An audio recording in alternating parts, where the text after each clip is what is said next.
ఈరోజు ఒక అత్యంత విషాదకరణ సంఘటన, బాధాకరమైన సంఘటన ఏదైతే పహల్గామ్లో జరిగినటువంటి టెర్రరిస్ట్ కాల్పులు భారతదేశం మొత్తం షాక్కు గురి చేసింది. ప్రపంచాన్ని కదిలించే పరిస్థితి తీసుకొచ్చింది. అతి దారుణంగా విహారయాత్రకు పోయినటువంటి యాత్రికుల పైన విశిక్షణారహితంగా కాల్పులు చేయడం, అది కూడా ఇప్పుడే చంద్రమౌళి గారితో అక్కడ ఉన్న వ్యక్తి ప్రత్యక్ష సాక్షి శశిధర్ గారు వచ్చారు. ఆయనతో మాట్లాడినప్పుడు ఆయన చెప్పిన విషయం ఏదైతే అక్కడ వీళ్ళందరూ ఉన్నారు, టాయిలెట్ కోసం బాత్రూమ్స్కి వెళ్లారు. వెళ్లిన సమయంలో ఒక ఇద్దరు వ్యక్తులు మొత్తం ఇష్టానుసారంగా AK-47 లాంటి గన్ పెట్టుకొని కాల్చుకుంటూ వస్తున్నారు. వీళ్ళు అక్కడి నుంచి పరిగెత్తారు. మిగిలిన ఫ్యామిలీ మెంబర్స్ ఎవరైతే మగవాళ్ళు ఉన్నారో కొంచెం ముందు పోగలిగారు. ఈయన కూడా వెళ్ళాడు కానీ కొంచెం వెనకబడ్డాడు. దాంతో ఈయన్ని ఆయన కళ్ళ ముందరనే కాల్చి చంపేసే పరిస్థితికి వచ్చారు. కళ్ళ ఎదుటిగా చూసిన ప్రత్యక్ష సాక్షి శశిధర్ గారు. అది చూసినప్పుడు ఎంత అనాగరికంగా, మానవత్వం లేకుండా వీళ్ళు ప్రవర్తించేది ఒక ఉదాహరణ. అది కూడా భార్యాభర్తలు ఇద్దరు కపుల్స్ వెళ్లారు. విశాఖపట్నం నుంచి ముగ్గురు కపుల్స్ వెళ్లారు. ఆడవాళ్ళను వదిలిపెట్టి మగవాళ్లే కాల్చారు సెలెక్టివ్ గా. అదే మరి ఇవన్నీ చూస్తే ఒక టార్గెటెడ్ గా కావాలని చేశారు తప్ప ఇంకోటి కాదు. ఇది ఆర్గనైజ్డ్ గా కూడా వెల్ ఆర్గనైజ్డ్ గా చేశారు. గడిచిన 3-4 సంవత్సరాలుగా అక్కడ ఎలాంటి గొడవలు లేకుండా ప్రశాంతంగా ఉంది. మళ్లీ అక్కడ అభివృద్ధి జరుగుతా ఉంది. అదే మరి అక్కడ ఉపాధి గాని పెద్ద ఎత్తున అనేక కార్యక్రమాలకు నాంది పలికే పరిస్థితి వచ్చింది. కాశ్మీర్ అంటే భారతదేశంలో ప్రతి ఒక్కరికి కూడా ఒక అనుసంధానం ఉంది. ఇది ఒక సుందరమైన ప్రాంతం, మన దేశంలో అత్యంత ముఖ్యమైన ప్రాంతం అనే అభిప్రాయం అందరిలో ఉంది. అలాంటి దగ్గర ఇటీవల ఎలక్షన్ చేయడం, ప్రజాస్వామ్యాన్ని కూడా పునరుద్ధరించడం, టెర్రరిస్టుల్ని పూర్తిగా నిర్మూలించి, టెర్రరిజాన్ని నిర్మూలించి ఈ రోజు అభివృద్ధికి శ్రీకారం చుట్టే పరిస్థితి వచ్చింది. అలాంటి సమయంలో ఇలాంటి సంఘటన జరగడం చాలా బాధాకరం. దీన్ని భారతదేశంలో ఉండే ప్రతి ఒక్కరు కూడా తీవ్రంగా ఖండించాల్సిన అవసరం ఉంది. ఇలాంటి టెర్రరిస్టులు భారతదేశాన్ని ఏమీ చేయలేవు. భారతదేశంలో ఒక సుస్థిరమైన ప్రభుత్వం ఉంది, సమర్థవంతమైన నాయకత్వం ఉంది, ధీటుగా ఎదుర్కొనే శక్తి సామర్థ్యాలు కలిగిన ప్రభుత్వం. అలాంటి కేంద్ర ప్రభుత్వంలో ఉండే ఈ ప్రభుత్వం మీద ఇలాంటి చిన్న సంఘటనలతో ఏదో కావాలని డిస్ట్రాక్ట్ చేయాలని ప్రయత్నం చేయడం, ఇది వాళ్ళ అవివేకం తప్ప ఇంకోటి కాదు. ఏదేమైనా ఇలాంటి క్లిష్ట పరిస్థితులు వచ్చినప్పుడు దేశం అంతా కూడా సమైక్యంగా నిలబడాల్సిన అవసరం ఉంది. అందరం కూడా నరేంద్ర మోడీ గారి యొక్క నాయకత్వం కింద సెంట్రల్ గవర్నమెంట్ చేసే ప్రతి ఒక్క కార్యక్రమానికి మనం సంఘీభావాన్ని తెలియజేయాల్సిన అవసరం ఉంది. ఇది దేశ సుస్థిరతకు సంబంధించిన విషయం.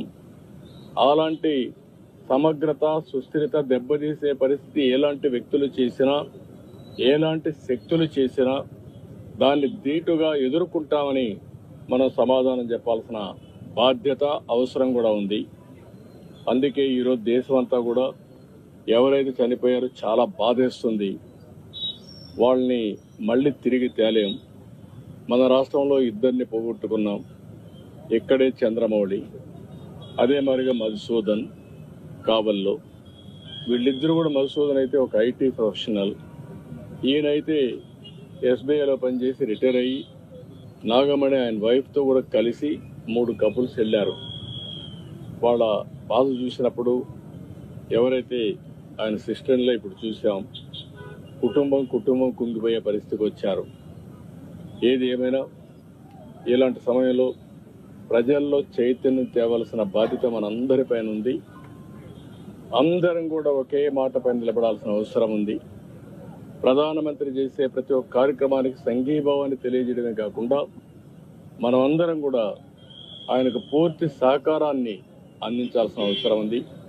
ఇది జరగాలంటే ప్రతి ఒక్క దగ్గర చైతన్యం తీసుకురావాల్సిన బాధ్యత మన పైన ఉంది. అక్కడక్కడ టెర్రరిస్టులు చూస్తున్నాం.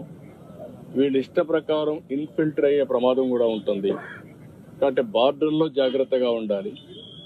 ఎప్పటికప్పుడు ఏదైనా డౌట్స్ ఉంటే అలాంటి వ్యక్తుల పైన మనం కూడా నిఘా వేయాల్సిన బాధ్యత కూడా ఉంటుంది.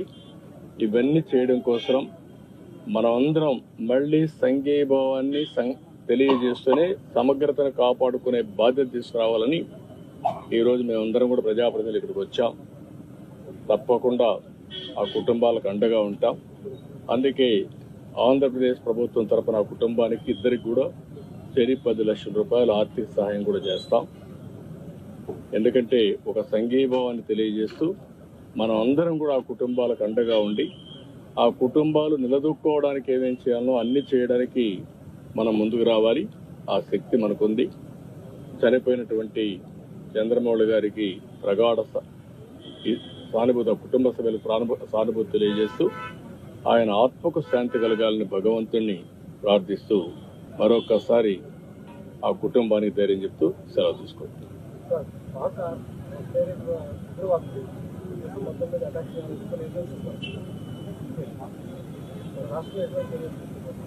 నేను అందుకనే చెప్తున్నాను, ఒక నిర్దిష్టమైన నాయకత్వాన్ని ఇస్తాం.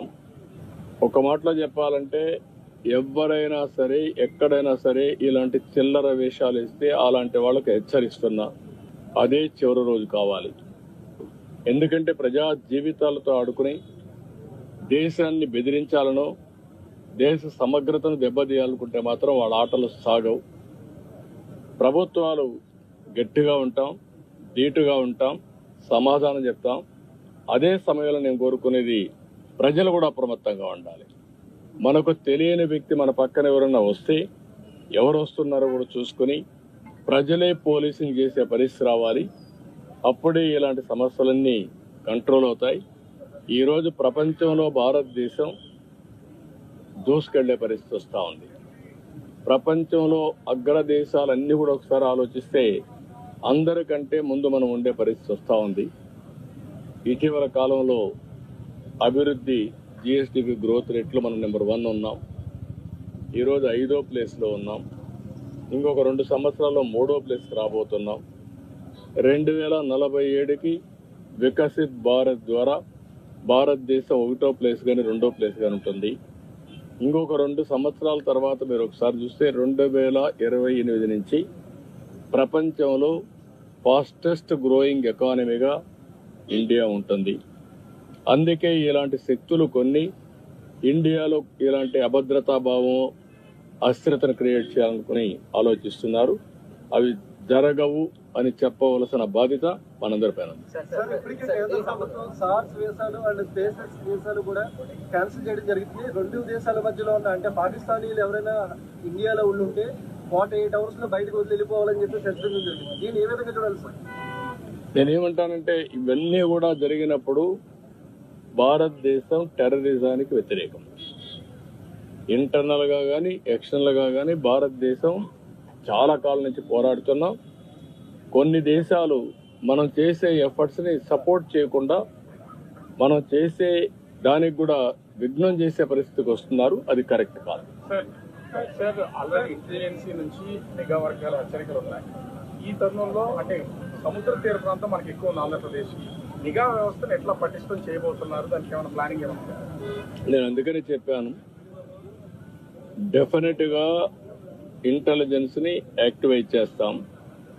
పోలీసు వ్యవస్థను కూడా సమర్థవంతంగా ముందుకు నడిపిస్తాం. కేంద్రం రాష్ట్రం 2 కలిపి ఎప్పటికప్పుడు సమాచారం కూడా షేర్ చేసుకుంటూ ఎక్కడికక్కడ పటిష్టమైనటువంటి చర్యలు తీసుకుని ముందుకు పోతాం. మీరు అన్నట్టు మనకు వచ్చింది అంటే మెయిన్ గా సముద్ర తీరం ఎక్కువ ఉంది, వల్నరబిలిటీ కూడా ఎక్కువగా ఉంటుంది.